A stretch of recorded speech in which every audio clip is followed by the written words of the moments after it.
Hey guys, Jan here in the Northview Model Shop. Let's do a little introduction here to the next car build that's coming to the shop. I was kind of on the fence to what I wanted to do. I knew I was kind of into a car, but I got a lot of trucks sitting in the spare or in the stockpile, so I was like, well, shit, what am I going to do, right?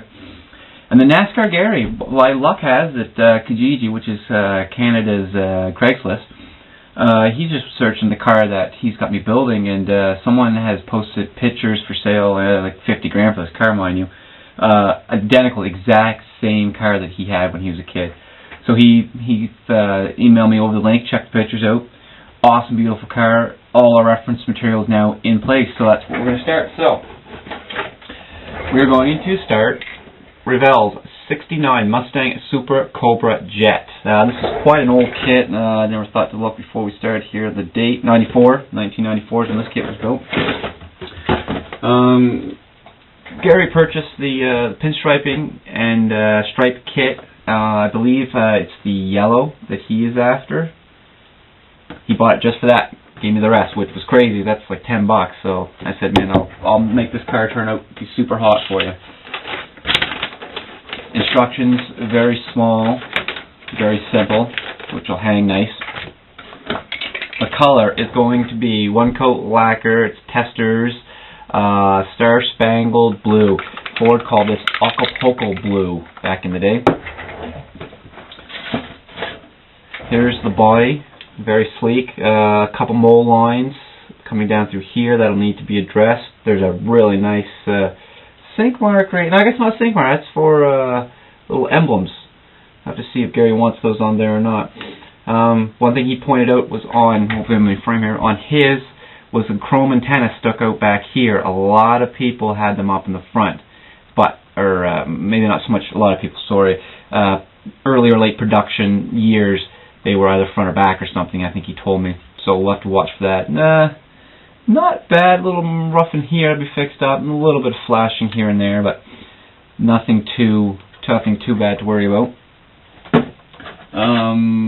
Seating, the seats are all done black except for, Gary said that the original Ford seats had one red stripe in the ribbing right here, front and rear, I believe he said, and you can tell the ones that when they're reupholstered and then sold, sale, and Bird Jacks stuff, that is something they look for. Original seats or original built back to factory specs will really decrease the value of a car if that red stripe's not there, and I didn't know that, so that's pretty cool.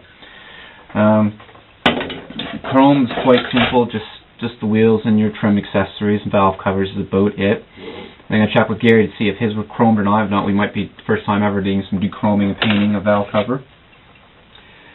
The chassis, it looks really cool. Like, this is neat. It's nice to see this detail into these kits again. The last couple I've done have not been very detailed. Your motor, your hood, scoop, dash.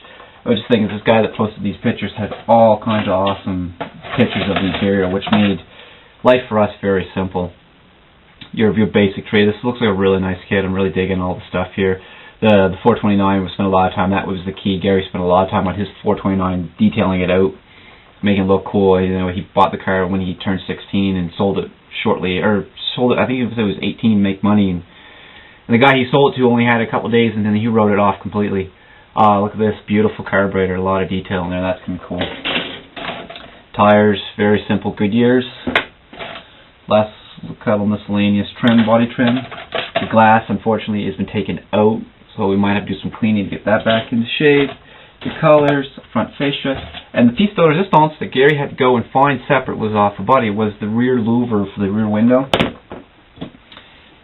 It sits on here. Oh, well, kind of does something like that too, I guess. But the louver's going the right direction. It sits on thusly. He had bought his and had installed his own. These were keys that he had to have that on there for the kit. So he bought everything. It's all there.